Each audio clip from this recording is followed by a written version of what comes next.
Hi, I'm J.W. Stewart, a veteran broadcaster and journalist with nearly 30 years' experience. I've worked at ESPN and NBC, and now I teach at the University of New Haven.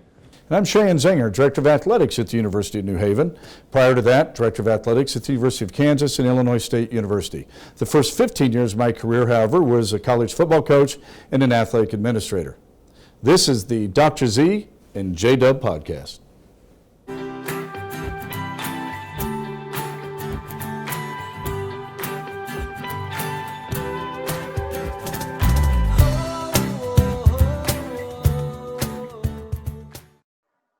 Hi again, everyone, and welcome to the Dr. Z and J.W. podcast, brought to you by our presenting sponsor, the Pink Clover Foundation. Thanks to everyone for joining us across all of our social media channels today. And as always, our podcast is available on iTunes, Spotify, and Google Play. Today, our guest is Larry Vieira, who is the hockey coach at Notre Dame West Haven High School, which is across the street from us, of course, at the University of New Haven. And he played goalie for us at UNH back in the 1970s, late 70s, and early 1980s. Dr. Z, it's great to see you. It's been a while, and I know you're looking forward to bringing Larry on the show here in a few minutes.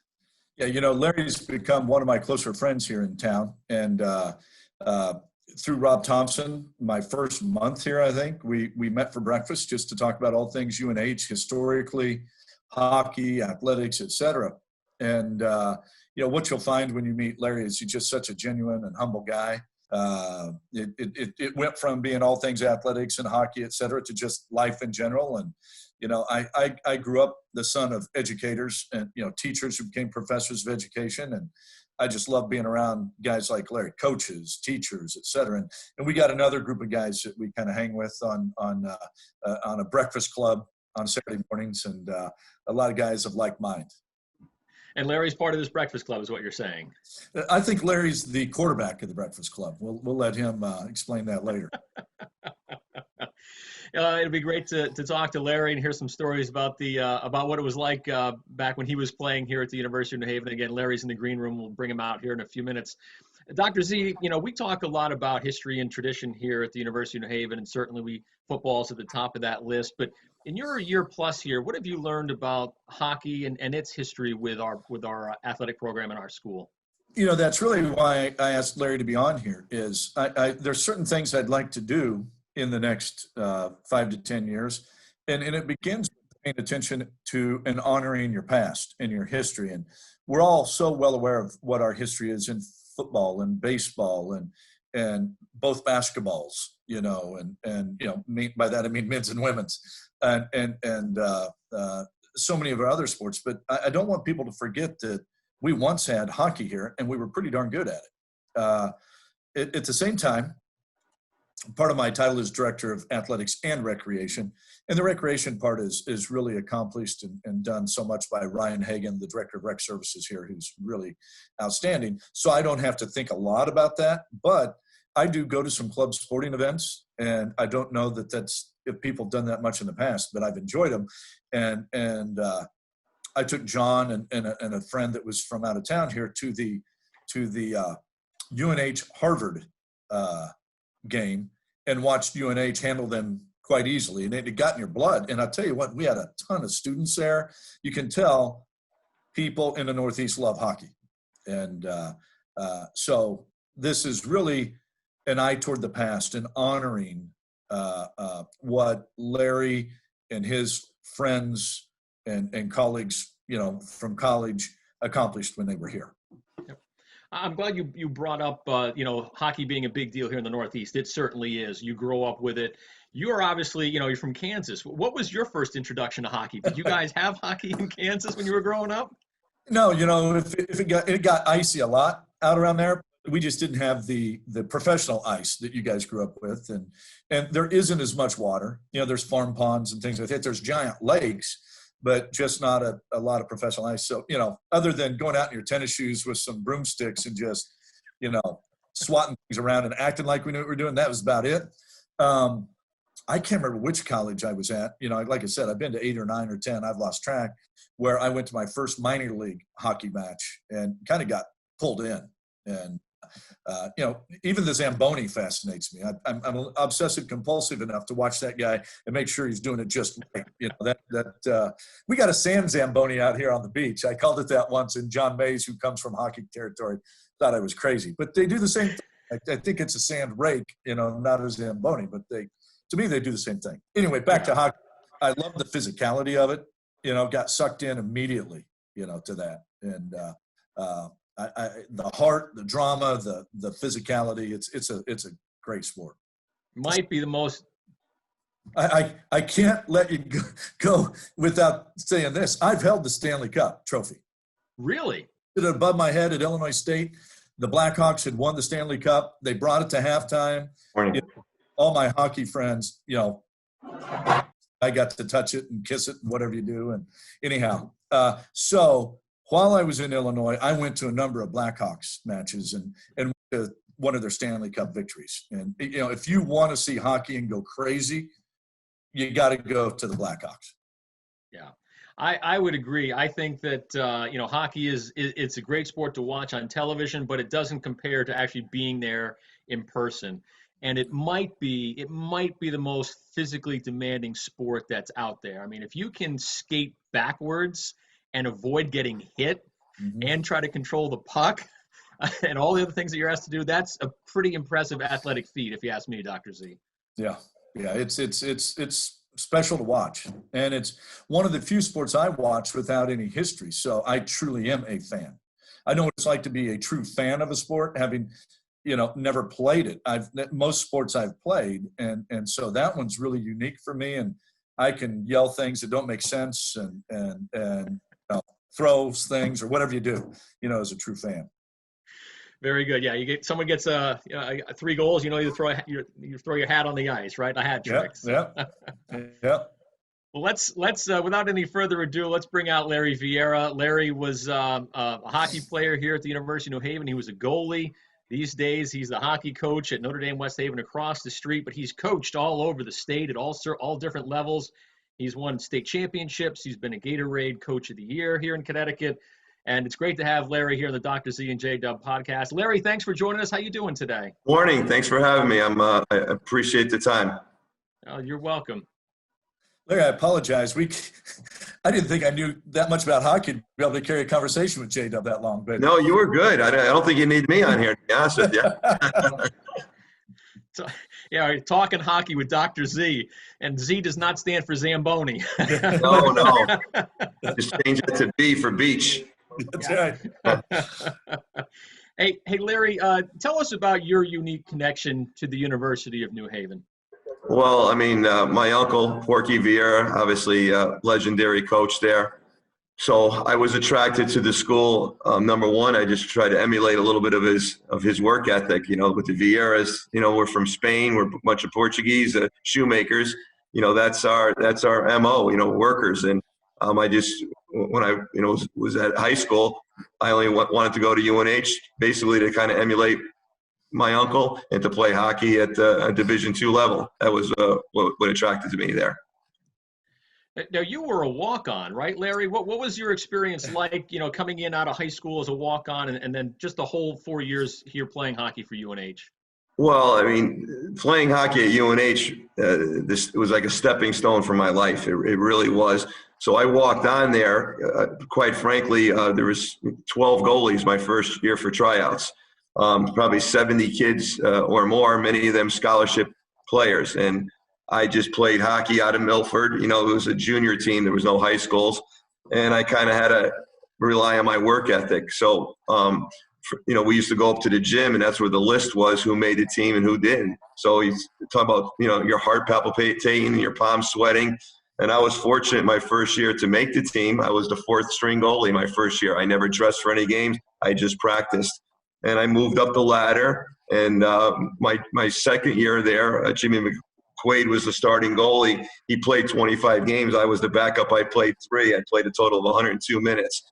So it was all about work. It was all about earning your time. And then my junior year, I ended up playing half the games.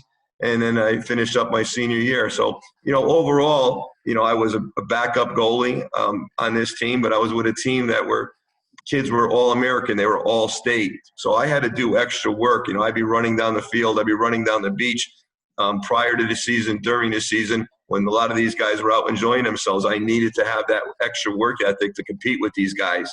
And every time I've been in an adverse situation, whether it's personal or school or coaching, I've always relied on my UNH background in my life. And I didn't like my head coach. I thought I should have played more. So I didn't really talk to Steve Lane that much. But obviously, as I got older, I realized, he did the right thing. And he's the first guy when I got into the Branford Hall of Fame that I thanked for this. He stuck with me. He kept me around as a role player and paid dividends for them, because I ended up winning some pretty good games in that. But the main thing I learned was discipline and was hard work, and don't ever give up a dream. And that's all because of Steve Lane. It's all because of UNH hockey. It holds a place in my heart very dear. One that I could listen to you tell those stories for the next 10 minutes or more. The best coaches I know have stories like you have. Rarely are they the All-Americans. Rarely are the all-conference guys even. You got to be a teacher at heart, have a love for the game, and usually it's the guys who had to work their way up the ladder, that had to – I had a similar path as you, Larry, when it came to football. And in order to achieve, not only do you have to work harder, the sprints, the lifting, the this, the that, it's also learning the X's and O's in the part of the game that to execute at a level higher than you maybe could have, and that just plays over to coaching in a high level, quite frankly. Well, yeah, I agree 100%. I mean, I had time as the backup goalie a lot of times to observe the coach, and I watched his positive areas, and I watched some areas that I thought I could improve as a coach. And one of the things that I always do as a coach is I make sure every kid has a role, whether you're number 1 or through number 25. Everybody I feel in life needs a role. And I want those kids, the lower end kids, to feel part of the team and to have a role. And I think that's a strength of mine, because that's the role that I filled at UNH, that I played there. I was a positive influence, and I filled a role as a backup goalie. And in my junior year, I was the starter for 11 games. So to me, I learned an awful lot of that. I really did. And I'm very grateful to UNH. I'm very grateful to Steve Lane that he allowed me to be here for 4 years, because every year you had to try out. So nothing was guaranteed here. Do you tell that story? I'm sure you do with your teams. You come along each year as you're trying to encourage each kid to have a role, and here's what you're looking for, and say, I've had these roles. Yeah, I mean, I've coached with some coaches who were All-American, and they looked at just my better players, and I had to kind of temper that for what you just talked about. So I let the kids know. I don't like to bring a lot of my personal stuff with the players. It's not about me, it's about them. But your point is well taken, that at times, especially in my one-on-one conversations, I will let the kid know where I've come from. And I even parlayed that too. It's kind of funny. When I was done with college, I wrote every pro team a letter asking for a tryout. And I did get a tryout with the Penguins. I have all the rejection letters from Emil Francis and everybody else. I still have them. I keep all that stuff. But the Penguins gave me a tryout, and I was with the Erie Golden Blades for about a month till they released me. So one day I was done with practice. My bags were packed, and I had a bus ticket. Probably wasn't a good sign. But it was just wonderful that I could even go to that level from college. And that's, again, all about hard work. I didn't know that story. We'll let J.W. back in here in a minute. Yeah, I got a lot of good stories. I think I've told J.W. this story, that when I was coming out of college, I knew I wanted to coach. And my dad was, a former coach and a teacher and a farm kid and all. And I sat down and wrote, this is before computers. Of course. In 6 college programs, asking if I could be a graduate assistant. There you go. All it takes is one. Now, I heard back from around 36 of them. So 70 some ignored me. There were 5 positives. And I can tell you to this day who they are. That's not for this podcast, but very similar. You got to have, if young people out there watching this, you set your goals, you have your dreams, and don't be afraid to go after them. And hey, hearing no, you're going to hear no the rest of your life. But regardless of what it is you're chasing, all you got to hear is yes once. It's like a fisherman, keep throwing out the bait, and sooner or later somebody grabs the bait. I mean, I have like over 300 rejection letters from different schools, from teaching, coaching. It is what it is. Just move on. It's like recruiting, it's like fundraising, and it's like getting married, right? You got to ask a lot before you get told yes. Hey, Larry. I love the story about the Penguins there. By any chance, are you a Penguins fan just because they gave you a tryout? No, I'm a Pittsburgh Pirate fan. I'm afraid to say that minor league baseball team that they are now, but I'm a Montreal Canadian fan. My mother was from Montreal, so I picked that up from her. When people Pirates, hear how'd that story, happen, J.W? yeah, the Montreal. I think when people hear, Larry, the stories about minor league hockey, immediately the movie Slapshot comes to mind, right? Was your experience in minor league hockey anything like that movie? It's exactly like that movie. I mean, the guys enjoy themselves. I mean, there's no doubt that they're going to go out and enjoy themselves.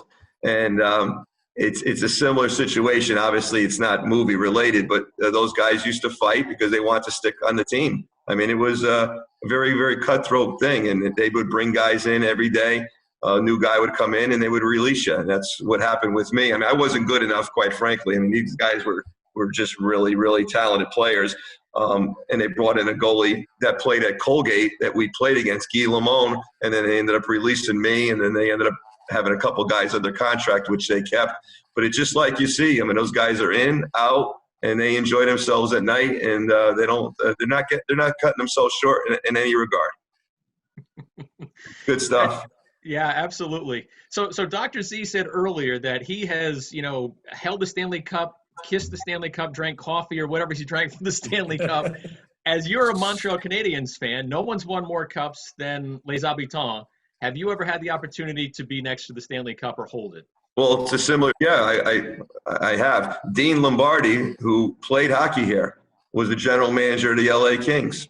So when he came, when he won the cup, obviously, the cup follows each player and they have a security guard. He was kind enough to come to Springfield. That's where he's from. And he invited all of us there. So we have some wonderful pictures with the cup. I mean, it's a beautiful thing to touch. And Dean Lombardi, I believe they won 2 cups under his tutelage. So it's just it's a thrill. It's a beautiful thing. Just to see it and to touch it. It's kind of like gold. It really is.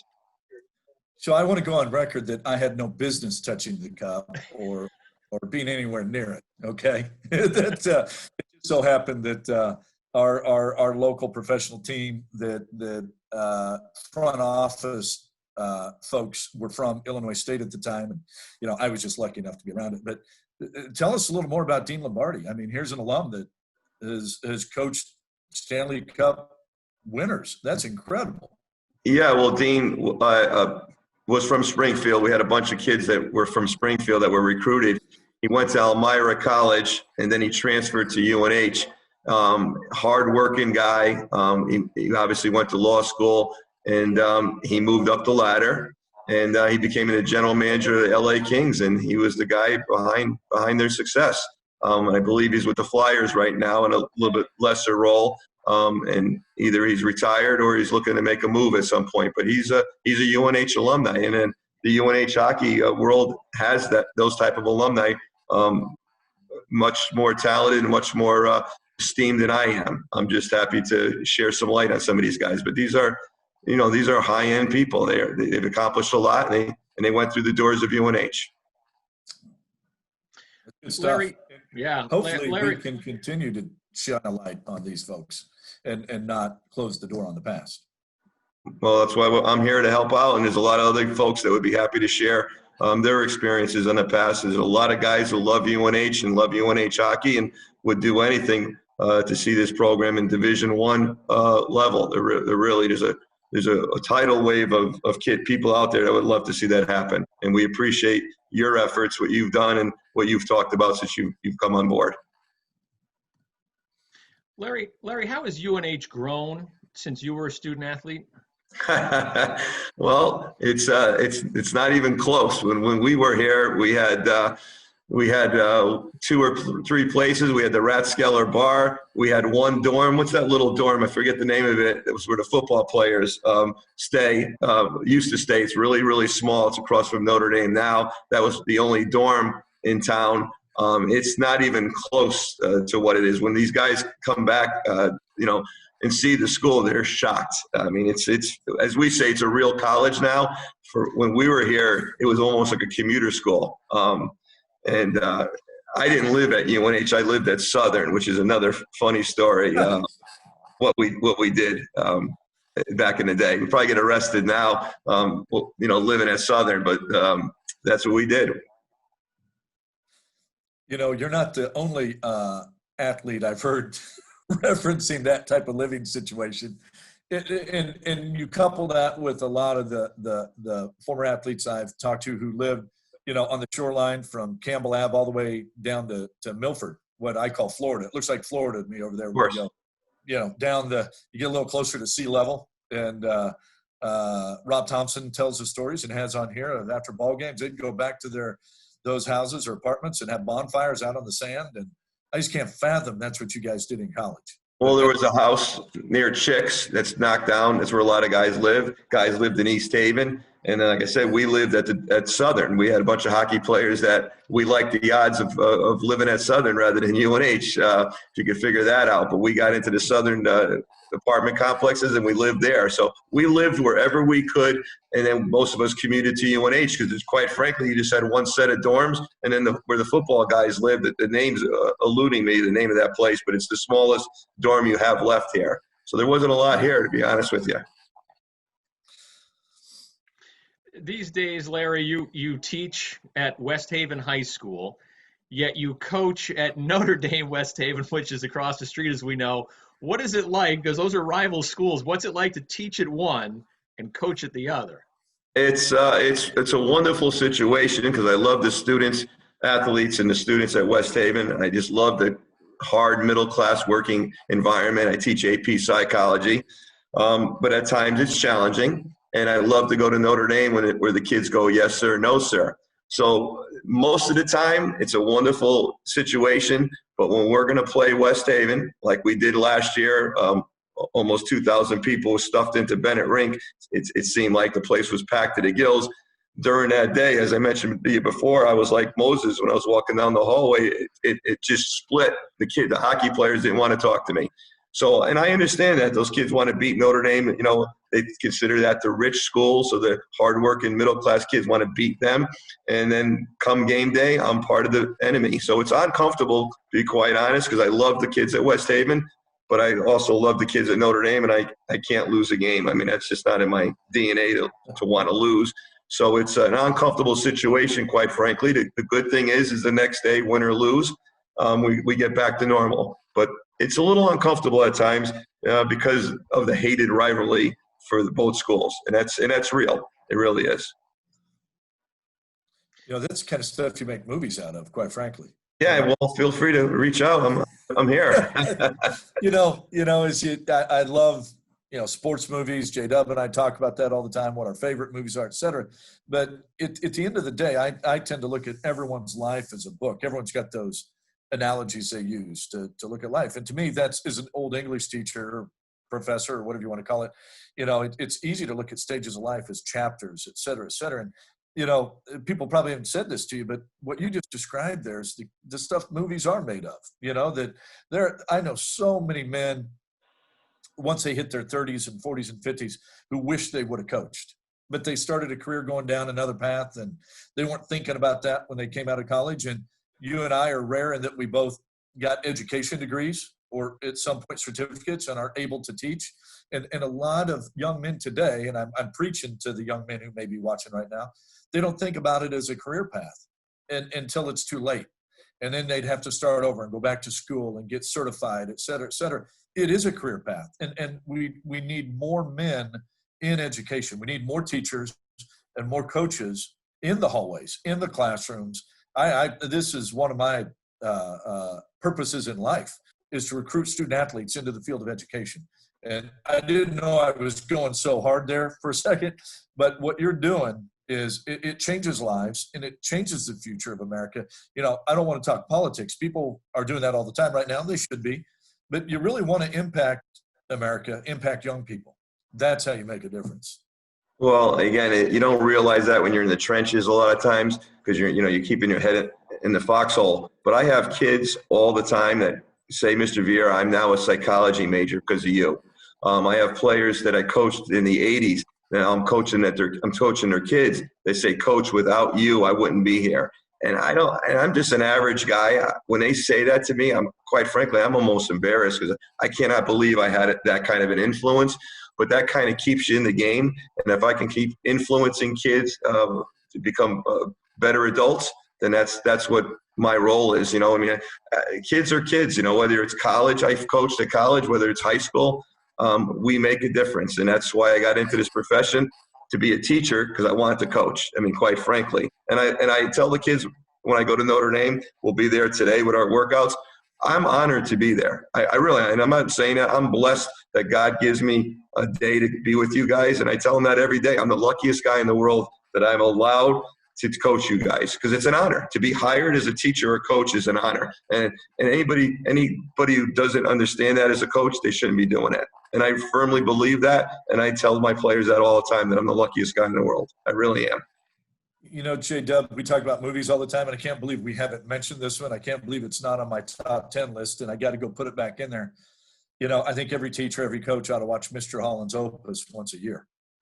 If you remember that movie, music teacher, band director, that they kept cutting his budget, and eventually, he almost gave up many times, and eventually he had to retire. And when he did, the outpouring of love and support, and just like you just shared, that was the end of the movie. And it inspires you to maybe live a life that matters, a life of purpose and significance, versus what I hate to say this, but we in college, my own kids, we chase careers that make money. Well, you can make money and not be happy, or maybe make a little less and be in education and make a difference. And maybe this next generation's seeing some of that. I don't know. Well, as long as I can help out, the young adults along the way, that's what I've chosen to do. And I'm going to continue doing it till I don't have the energy anymore. But my energy is off the charts, to be honest with you. I feel like I'm 21. I never get tired of coaching. I really don't, or teaching. It helps to be around the students and student athletes. I think it gives you that bolt of energy that sometimes we all need. Larry, I think you're in a perfect situation, because you teach psychology and you get the chance to coach as well. Do the lessons you teach your students in psychology class, are they similar to the lessons you try to coach when you're hockey players, and vice versa? They're exactly the same. With our team, we set goals, objectives, and we help the kids develop skill sets to meet those goals and objectives. So I coach like it's a classroom. When I first started coaching, I used to beat the kids down and then build them up. If you did that nowadays, you'd last about 2 seconds. So what I do is I give the kids positive reinforcement, and that takes away the negative. So what I do here is exactly the same way in which I'm as a teacher. And I spend a lot of time with these kids in terms of building up their self-esteem and their self-confidence. I do so much with that because, quite frankly, these kids need a lot more time than you can imagine. I have a lot of one-on-one couch sessions all the time with the kids. That's what I'd say. In light of that, can you compare? How does college hockey coaching compare to high school coaching? There's not a lot of difference. Kids are kids. Kids need to be reassured. Kids need to work hard. Kids need goals and objectives. The only difference that I saw at Hattonville College and Notre Dame was the strength, the age, and the skill set. There's no difference. When I was out recruiting, I was selling the kids, and the same thing I sell them in life. And there's really no difference. It's just the age. It's all it is. You mentioned the rivalry between West Haven and Notre Dame West Haven. Regardless of that, what is it about West Haven as a whole that you really love? I live in Milford, but I've always loved West Haven. I've always followed their hockey program, and it's rich in tradition. And again, this won't be a surprise to you, but what ties me into them, this is a middle-class neighborhood. It's a tough town. You used to have a lot of Italian Americans here, and now it's changed a little bit, the dynamics of it. But the thing that stayed the same is it's a hardworking, in-your-face town. And I always appreciate people. I always appreciate athletes, student athletes, that they're going to give you everything they can. And if they don't like it, they're going to tell you that. And I love people that tell you the way they feel. I'm attracted to those kind of folks that say, hey, Vieira, I think you're 100% wrong. You're an idiot. Okay, I can deal with that. At least I know where you stand. And now let's problem solve to change your perception. But that's what I like about West Haven, is the hardworking, tough, middle-class people. I agree. It pulls you in, J.W. It really does. From East Haven to Milford, it's a special place, and so are East Haven and Milford. That whole mentality. Yeah, I think that, and we've said this many times on the show, it seems like we say it, once a week or once an episode about, that blue collar, the hardworking mentality, how it's not only here at the University of New Haven, but it's in the city of West Haven itself, no matter where you are, where you're going to school. I'm sure, again, West Haven, they're going to work hard. And I think Notre Dame, West Haven, they're working hard too, because they have to work hard just to get in to that school, number one, because of the academic standards. And then you have to work hard to be able to succeed and go to college and obviously play hockey. Larry, when you got the job at Notre Dame West Haven, you've been the coach there for a couple of years. You call it your dream job. How come? Well, Notre Dame, quite frankly, similar to Fairfield Prep, I mean, historically, those have been the most decorated high schools in the whole state. And for me to, be there right now, again, I thank God, and it's an honor. So again, it's about all the hard work that I did prior at my previous coaching positions, and we've had success everywhere I've gone. And I'm just lucky to be there. So you always want to coach on the best level. And Notre Dame, to me, is the best high school situation, best high school program. Again, Fairfield Prep has more state championships, so you could consider them the best. But we are one of the best high school programs in the state, and I'm the leader of that program, and that's an honor, which I don't take lightly.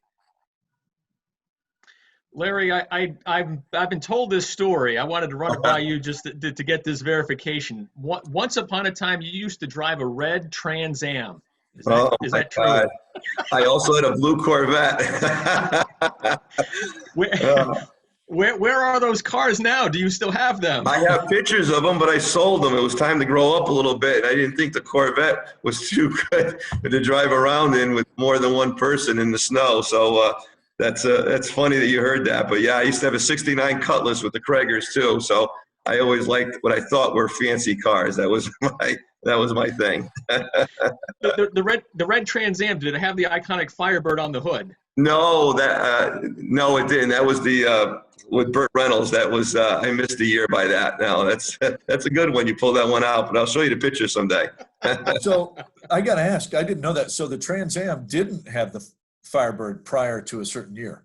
Yeah, that was the deal. I'm not a big car guy, but I missed that by a year or so. It was like later '70s is when they got rid of the bird. I had an orange red Camaro, which never had. That's a different brand. Yeah. The Trans Am / Firebirds did. It's funny. So wait a minute. You traded those cars in, and what did you get in place of them, and what do you drive now? I drive a Lexus now. I still got the same addiction. I had a BMW and a Lincoln. So, I always just like nice cars. I do a lot of driving, and I just figured I might as well be comfortable with them. The Corvette was not comfortable, and the Trans Am was not comfortable. Those felt every bump you hit, you'd feel them. Dr. Z, anything else for Larry before we let him go? He's been very gracious with his time today. I could keep going. I've got, we could talk about, fast cars. We could talk hockey, West Haven, just the whole coaching philosophy. This was fun to do. I wish we could bring you back, and maybe we will, just talk coaching philosophy. I would love to do that. I also, would love to talk about a little bit about the history of UNH hockey at some point. I'm pretty anal with all that stuff. I've kept records and I've kept names and rosters and photos. I just always keep that type of stuff, and it's a rich tradition at UNH. And like I said, we're thrilled that you're here, and we're thrilled that at least we're in the radar of becoming a high-end program again, because it was a high-end program when we were here. We were Division II, playing Division I teams. You know, we had Princeton on the schedule, Colgate, Lowell, Merrimack. I mean, we were legit. This was not a schleppy program. This was the real deal back in the day. So anytime you want to have me on, I'd love to talk about that. And again, we'd love to see it back to where it was. That's great. Thanks, Larry. You're welcome. Thank you. Larry, thanks very much. Great to be here with you. And it's Larry Vieira, the hockey coach over Notre Dame High School, Notre Dame West Haven, across the street from us, and a goalie from 1978 to 1982 here at the University of New Haven. Dr. Z went from walk-on to scholarship player, and he had some great stories to tell. I mean, you see this every Saturday, I'm guessing, right? Yeah. And then Larry and I talk off on our own, and you can tell, just sharing coaching philosophy and talking kids and all things New Haven area, West Haven, Milford, East Haven, Brantford. He used to coach at Brantford, and he's got a depth of experience here. Just great guy to visit with, and I mean that as we go through the next year, we could have one of these sessions where we just have him recount the history of UNH hockey. And he and I have talked at length about what we see the future of that being here. And this is the beginning of just honoring the history in the past. And that's what we're doing for a while. We've got a long row ahead of us here in terms of funding the programs we have. We have to catch up on some Title IX sports, and we have several of those in mind of what we would add next. So we're talking long term, but you have to start talking about it at some point to get where you want to be 5, 7, 10 years from now. Let's see. Brocky Rob Thompson, our producer, I think is backstage. If he has a minute, I'd love to get his perspective real quick too on Larry. I know that those guys know one another pretty well. Rob, it's great to see you. It's been a little while. Your thoughts on Larry, because I think that you guys go back a ways, don't you? Yeah, I've known Larry for a long time. But just hockey guys are unique in general. And there's a very small group of them, especially that came out of this area, Larry being part of that club, that elite club of coaches and former players. But the impact that Larry's had on the places that he has been, I think after talking to him in this format, now you start connecting the dots and you see why, so it was, I think the questions you guys asked him and just kind of him as a person and what he's done to grow, is pretty amazing. Brocky Rob, always great to see you, my friend. Thanks for everything you do for us, and appreciate the perspective. And as we get ready to wrap up the show here, I just wanted to thank our presenting sponsor again, the Pink Clover Foundation. October is Breast Cancer Awareness Month, and certainly what the Pink Clover Foundation does in its fight against breast cancer is hugely important. And to support what they do, please visit pinkcloverfoundation.org. For Dr. Z and for Broccoli Rob Thompson, our producer, for executive producer John Mays, I'm J.W. Stewart. Thanks for watching the Dr. Z and J.W. podcast. We'll see you next time.